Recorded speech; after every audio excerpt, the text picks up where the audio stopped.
This invasive weed is choking lakes and rivers around the world.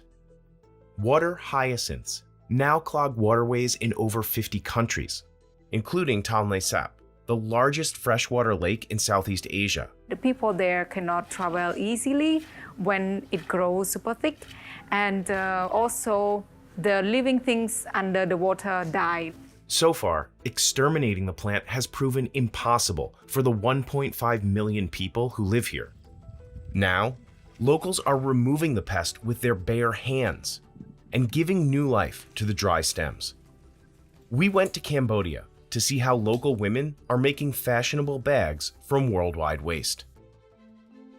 Water hyacinth is native to the Amazon, but over the past century, humans helped it spread to places it never should have been. It's been transported all over the world because it's beautiful. It's an ornamental plant species.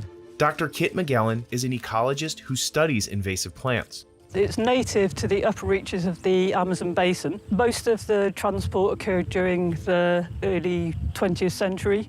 In the Amazon, weevils and moths keep the hyacinths in check. But without predators, the plants can double in size every 2 weeks.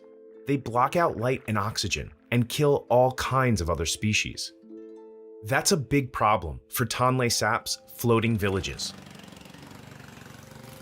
Tonle Sap is the heart of Cambodia. This is a unique ecosystem, and the villages around there have a rather unique lifestyle.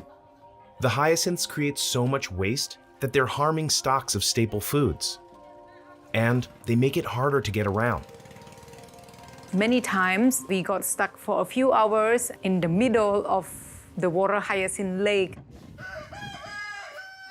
Hyacinth runs Rokak, a company that hires women to remove the weeds by hand and then weave the stems into baskets, rugs, and other handicrafts.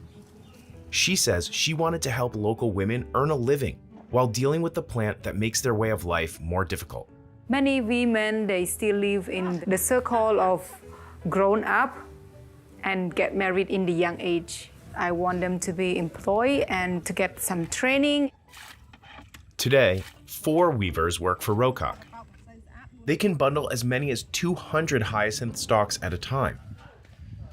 They bring them back onto shore to dry in the sun for up to 2 weeks. Then, they wash them. The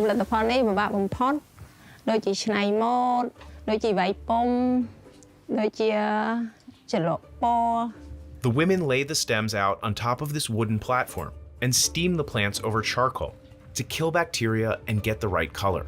After the steaming, our weavers would select the size of water hyacinth stem. They use small stems for coasters and medium ones for bags and baskets. The largest stems will become rugs. Our weaving is based on our traditional weaving. You can see from our weaving style and also the fabric that we use.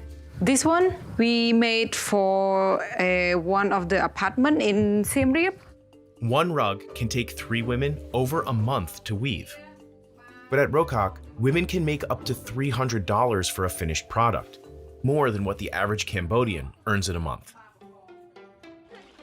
There are millions of people around the world struggling with water hyacinths, and they've found all kinds of solutions. In Bangladesh, locals farm on top of mats made from the invasive plant.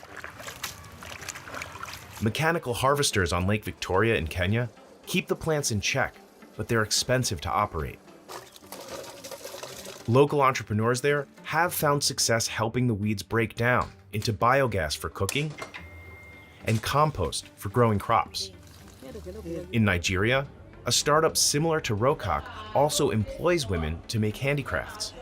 One thing we have to remember about all of these uses is they're probably not sustainable, so they're only short-term solutions to the problem of this invasive species. Because if we create an industry using this species, then we're going to create a demand for this species. Rokak's weavers say they're making an impact on the environment despite their small workforce.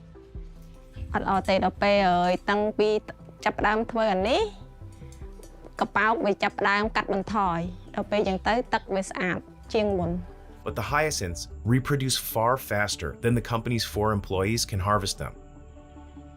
Still, Hyacinth Straw has succeeded in one part of her mission, to give the women of Tonle Sap an opportunity to support their families. I used to question myself how to be independent, like when I grown up. This is what I would like to see in the other women.